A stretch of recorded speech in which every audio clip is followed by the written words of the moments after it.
You always tell me that you need me, and I'm weak cause I believe you, and I'm mad because I love you.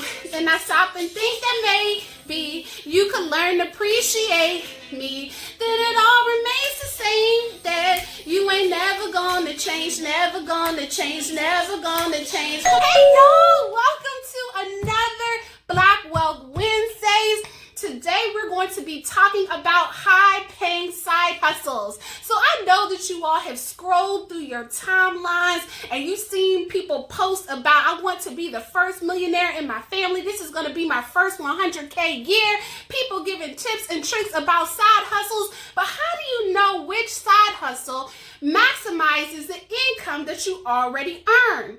I always like to tell people that side hustles are career insurance, just in case you decide to quit your job or your job decides to quit you. We're going to talk about side hustles, and I have 5 of them for you.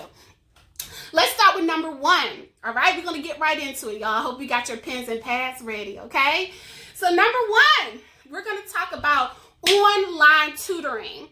And I know that you've probably seen that in lists of side hustles across the internet, but here is the real tea, right?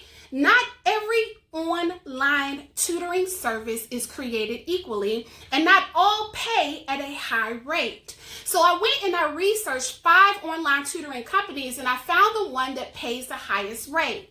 Now, here's the thing. I know y'all saw that tweet. I think it was by Wiz Khalifa, and it was like he thought going to bed was clutch, but actually waking up early is some real boss shit, right? If you're going to do online tutoring, a lot of these services train Asian students to learn how to speak English as their second language. And because of the time zone difference, you're going to have to really be on your boss shit and wake up early, because normally the peak hours start at 6:30 a.m. Eastern Standard Time. Now, I know for you all in California, that might be great, but for those of us living on the East Coast like me in the DC area, 6:30 a.m. means 3:30 a.m. And some of y'all know when the economy was open, that's when y'all was coming home, not when y'all was getting up. But the peak hours are between 6:30 and 8:30 a.m. CT. So for those of you all who are early risers, here's an opportunity for you to make money before you clock in your 9 to 5. Now, this company seeks exceptional people who teach with really high energy. And the name of this company is called Magic Ears. All right. So I want you to write that down, because again, there are several different companies for you to consider. Magic Ears is one of them, and it allows for you to work 100% virtual. So you will need a laptop, you will need a ring light. They provide the curriculum, and you have an opportunity to teach up to 4 students at one time, usually under the age of 12. All right. So here are some of the other requirements. You will need to obtain an ESL certificate. An ESL stands for English as a Second Language Certificate. You can find those courses online and pay anywhere between $100 and $120 to obtain it. Some competitors like VIP Kid and Cambly, but specifically VIP Kid, offer these ESL certificate programs and courses for free. Magic Ears doesn't. You'll have to get your own certificate, but that also means that you can sell it to whatever service you want to sell it to, but it's something that you need. And normally people can get this certification in a weekend if they're really motivated, or maybe over 2 weeks if you take the course in the evening. You will need at least 1 year teaching experience, and don't be like, oh my God, I'm an engineer, right? I've never taught a day in my life. Don't be like, you know what? I'm a cashier, so I can count coins and dollars, right? But I've never been in a classroom, because your teaching experience doesn't have to be in the classroom. In fact, they count teaching experience as mentoring. So if you've ever mentored someone informally, even if it was your kid, if you haven't mentored, get started. Get your little sister, little brother, come over here, tell them sit down, and tell them all of what you learned in your 28, 35 years in life, however old you are. You will need a bachelor's degree, all right? So, let me go back to that. For the teaching experience, you can do coaching too. So if you coach, like if you teach basketball, football, that also counts as teaching experience. So I definitely want to make sure I put that out there. So does babysitting. So if you've ever babysat before and you've been around kids and you've had to communicate with them, right? Don't touch the stove. Don't take 25-minute showers. You've already eaten 5 times. You're not going to eat a 6th time because it's not even noon yet, right? If you ever communicated with kids and had them listen to you, it counts as teaching experience. Secondly, degree, you have to have a bachelor's degree or you have to be pursuing a bachelor's degree. And so this is great, right? Because though Black people have started to go to college at higher rates, our completion rates aren't as high as other cultures. So this is great for college students, or perhaps you're going to school part-time. So if you're taking a 1 year or a 1 course credit or 1 credit course at your local community college, that is considered pursuing a bachelor's degree, okay? So you can pursue it, you can have one, but you have to have that, right, in order to qualify for this opportunity. And you must be high energy. So if you're watching this and you are an introvert, right, and you speak in whispers. We don't speak in whispers around my house, but if you speak in whispers, I'm not even sure if I know how to do it, right? This opportunity is not for you. Write down Cambly, CAMBLY.com, VIPkid.com. But for magic ears, your energy has to be on 10, okay? And then finally, you must not live in California. So if you're watching this from LA, Long Beach, California, unfortunately, they're not hiring people from there because the laws about independent contractors have changed. Independent contractors are those people who work, but they're not on payroll. So think like your Uber drivers, your Instacart drivers. Those are individuals that control their own schedule, and an employer doesn't have to pay the benefits like vacation or paid leave, okay? So you must not work in California.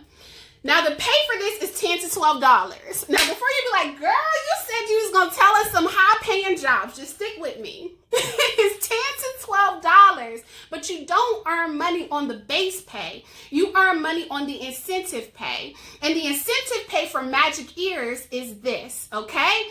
Is that you have to show up on time, right? So you have to come to class early. The classes are for 30-minute increments. So that'd be from like 6:30 to 7, 7 to 7:30. Come early, and then also leave on time, right? So be there on time, leave on time. You also need to book during peak hours. So we talked about that. That's going to be early in the morning, right? Because in China, that's when kids are going to school, right? In Asian countries, that's when kids are going to school. And then also you have to teach consistently. So maybe your days are Monday, Wednesday, and Friday, or Tuesday, Thursday, and Saturday. And if you are able to do those things, the pay bumps up to $26 an hour, right? So $26 an hour is much higher than $10 an hour. In fact, that's a $16 difference. $26 an hour equates to $54,000 a year. And if you're watching this as a Black man, the average Black man doesn't make over $40,000 a year. So again, if you meet these requirements and you want to teach for a few hours a day, you could be making $54,000 a year. And if 2 people in your house are doing this, that's $100,000 household. Let's move on to number 2. This is my favorite one because I made so much money off of this when I moved into my new house 7 weeks ago. If my husband is on this live, I see we have 424, so maybe he is in and amongst the congregation. I still need somebody to help me drag my trash down the lot and somebody to help with the backsplash, right? Fix my blind. I got 1 blind. It ain't acting right. But this is my favorite side hustle for about a month and a half while I was planning to move. And that is buying low and selling high on Facebook Marketplace and offer up. Now, I'm going to teach you how to do it because you don't just pull up on Facebook Marketplace and offer up and sell just anything. My strategy was that I wanted to sell those things that had a shortage. Okay, so right now we're in a pandemic, so the supply chain has been disrupted. Those things that you could just go to the store and purchase and bring home same day are now taking weeks, even sometimes months to get.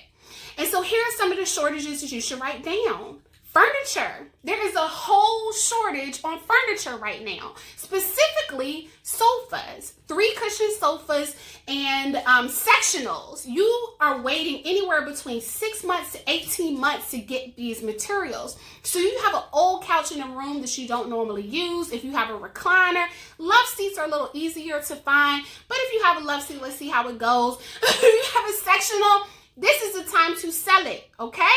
People do not care in this market what you did on that couch as long as you can fight somebody and get a bottle of Lysol. You could have had 26 Netflix and chill sessions and run out of Kleenex, and somebody will come pick up your couch tomorrow and pay you a good rate.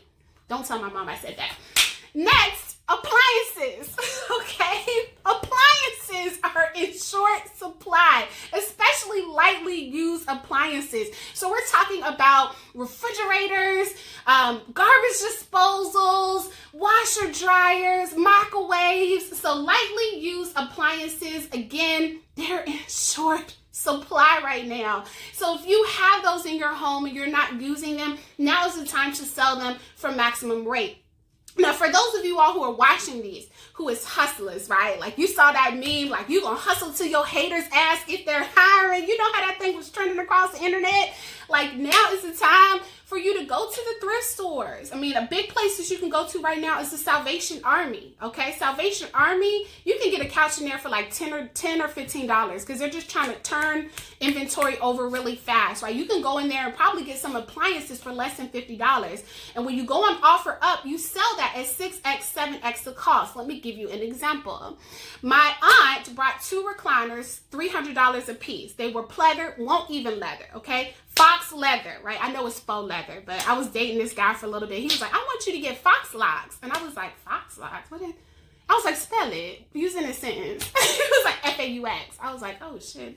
This man, he meant faux locks. So anyway, it was faux leather recliners, okay? And she paid $300 a piece for them.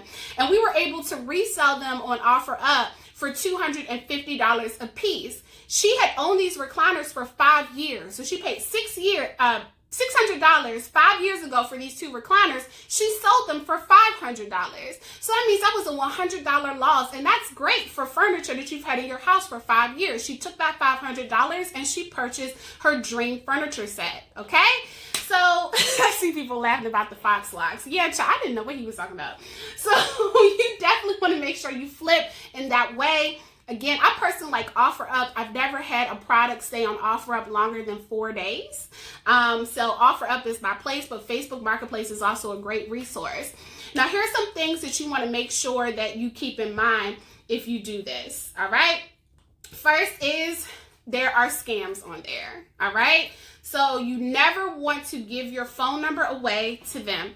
Because when you give your phone number away to them or you give your email away to them, they'll send you a code. That code will be your Google code. And if you give them that code, it will allow for them to take over your Google Voice number. And then they can use your voice number in order to scam other people. So only text through the app. Secondly, I only accept cash, right? I want cash in pocket. Don't write me no check because checks bounce in ways that cash don't, okay? Cash only. Also, never invite a stranger in your home unless you feel secure and you have somebody else there. So when someone came to pick up my couch, my mom, she was sitting, my mom is a rider, by the way. She was sitting on my little bar stool. She had her purse, right? Her hand was in the purse. And, you know, in that purse, she had a little something that people didn't want to play with. Okay? That's all I'm going to say. I ain't going to put my mom out there. But she was like, nobody coming to get my baby when they come to pick up her sectional. So you want to make sure you don't have strangers in your home alone. And you also want to make sure that they leave you a review on OfferUp before they depart, okay? The reason why reviews are important is it helps legitimize your account as being real so people don't think that you're a scam. And then finally, I always pay for promotion. Promotions are less than $20 and it always allows your listing to rise to the top, all right? Get it? Got it? Good, let's keep going. All right. So the next side hustle, and I love this one because you can do this from the comfort of your home, and that is participating in research studies. So I know that you've probably seen on the side hustle list that you should take surveys, but taking surveys will get you paid less, right, than participating in research studies, right? So I know you've probably heard like a penny for your thoughts and a dollar for your dreams. Shout out to J. Cole, right? J. Cole, the GOAT, greatest of all time, after Jay-Z, after Tupac, after Notorious B.I.G. We can debate that. Throw Nas in there somewhere. I don't know where he ranks in the top 5, but that's another live for another time. But essentially, pay for your thoughts, a dollar for your dreams. Research studies pay you much more than that. So research scientists right now are actively looking for people to participate in their studies. And it's nothing crazy like eat 5 spiders in 5 minutes, or let me see if you can stay up for 52 hours and not touch a Starbucks coffee, right? Not look at Folgers as if it was the last, right, $100 bill you will ever see in your life. But essentially they want you to usually answer questions about their business. So what do you think about their product, right? What do you think about their service? Maybe they want to look at at different things that you have in your home and use that in order to make sure that their business sales scale to a certain point, okay? So here's the thing. The studies on this site that I'm about to give you are currently asking for these things. Testing a co-parenting app, right? So if you have a mother of your child, father of your child, because now people being PC, folks ain't really saying baby mama, right? And baby daddy, right? They ain't really saying baby mama and baby daddy. They said father of the child and mother of the child. Y'all real fancy right now. But you're testing a co-parenting app where essentially you split expenses via a financial service. So imagine cash apping back and forth with the father of your child and the mother of your child and having an electronic receipt, right? So just testing an application. So that has nothing to do with anything like being a guinea pig. Yes, I saw that comment. Two, testing voice applications. So how can you walk in your home, they send you a product and you can talk to your light goes off. Talk to your bed gets made. Talk to your refrigerator and I don't know, all the food stays fresh. Just kind of making it up. And the third one is secret shoppers, right? So secret shoppers for large grocery store chains, okay? So you could be a secret shopper for a large grocery store chain right now. You go, you pay for things, and then you report on your customer experience. And then another one just requires that you send them your electricity bill. And they look at your electricity bill and they give you different tips on how to bring your light bill down. Currently, for participating in research studies, you can get paid between $50 and $215 per study. Let me say that one more time, because some of y'all, y'all ain't hear that. Y'all ain't hear it. $50 to $215 per study, okay? Go to respondent.com. That is respondent.com. Respondent.com currently has 100 studies that you can participate in, with the average study being $70 per study. And here's the thing, you can participate in as many studies as you want. If you do 5 studies this week, that's $500. So let's keep going.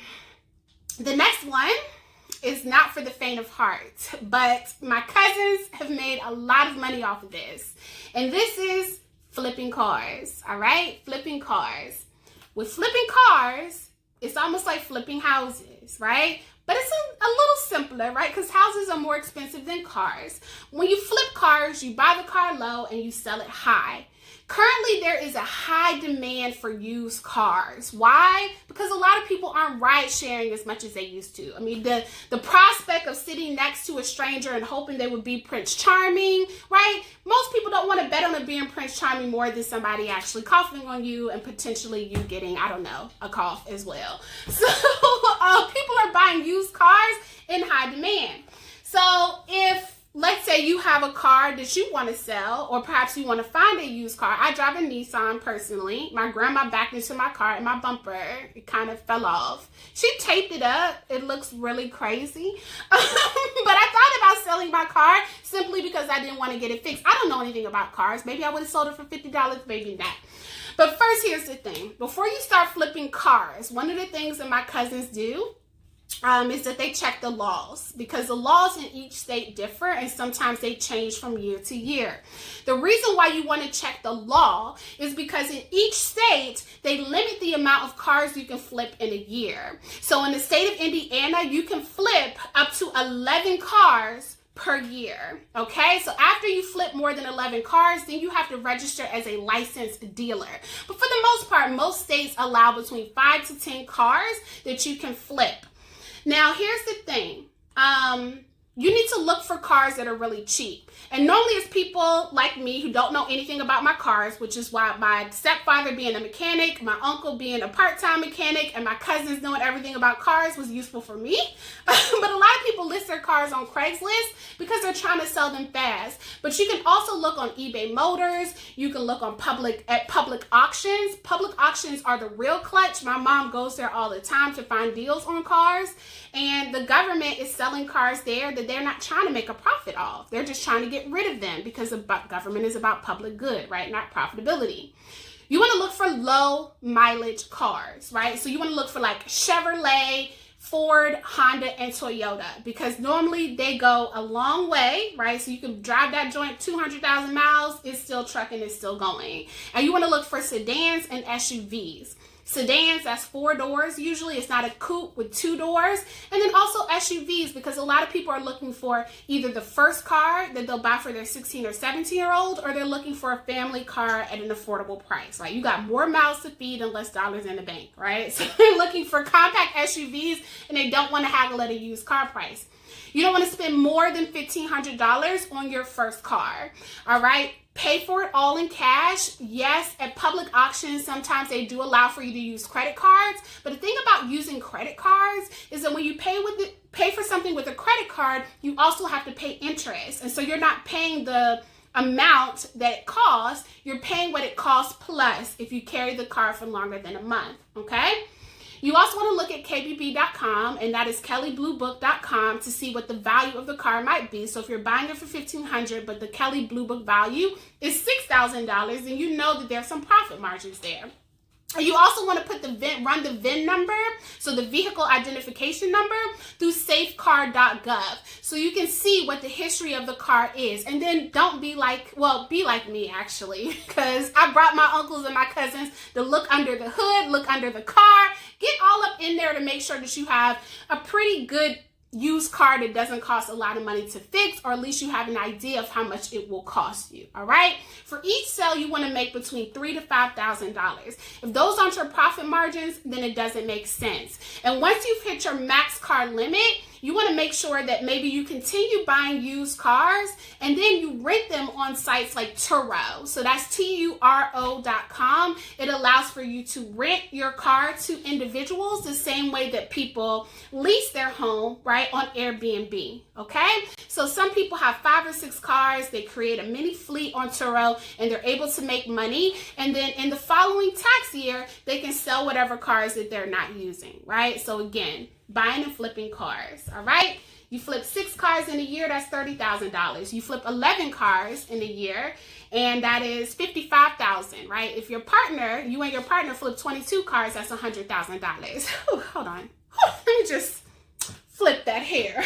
Now, I don't have any braids. I'm gonna have to flip the hair because I'm a political science major, so math don't come easy to me. So here's the last one, y'all. This is the one that I really like that I didn't research until the last 6 months of my life as a renter. And that is Airbnb in your apartment.